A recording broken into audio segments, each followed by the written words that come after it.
kena tahu apa pun situasi you sekarang bukan permanent, bukan tetap, sementara je. Lepas sedih, lepas jatuh, apa-apa pun, kena fitnah ke apa-apa pun kan dalam kehidupan, sekejap je, sakit masa tu je. Lepas tu ada hadiah. Macam biasa kita selalu dengar lah kan, kalau lepas hujan, lepas ribut, datang pelangi. So kehidupan yang macam tu kan, bukan tetap sakit selama-lamanya, sedih selama-lamanya.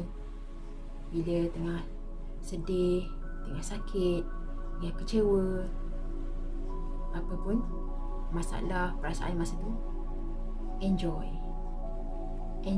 Sebab benda tu bukan tetap, sementara. Tak sukalah aku benda ni, terbang-terbang ni kan. Sebenarnya nak tahu macam mana hadiah yang kita akan dapat daripada Allah kan, tengok tengok dalam mana sakit yang kita rasa sekarang. Mungkin ada masalah, mungkin ada ujian, ada dugaan, bertubi-tubi datang, tak habis-habis, rasa sakit kan. You kena tahu hadiah you pun lebih besar daripada sakit you.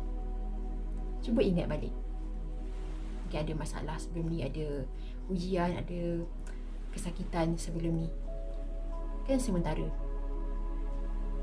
Lepas tu ada khabar gembira, good news, ada pelangi, ada hadiah, buatkan kita lupa masalah, benda yang sakit tadi tu kan, sebelum ni kan. Kita dapat je benda tu, terus kita lupa sakit tu.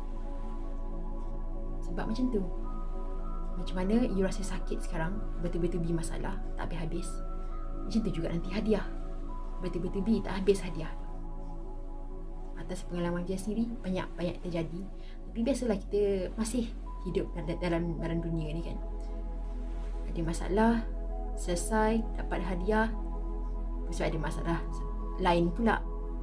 Lepas tu selesai, dapat hadiah, ada masalah lain pula, lompat. Biasalah tu kan. Tak nak ada masalah, tak nak ada ujian, tak nak dugaan, kena bila dah meninggal. Tapi bila dah meninggal, tengok amalan kita juga kan. Amalan kita macam mana, banyak pahala, banyak dosa, semua tu. So macam tu je lah, kena sentiasa jalan ke depan, hadap masalah tu.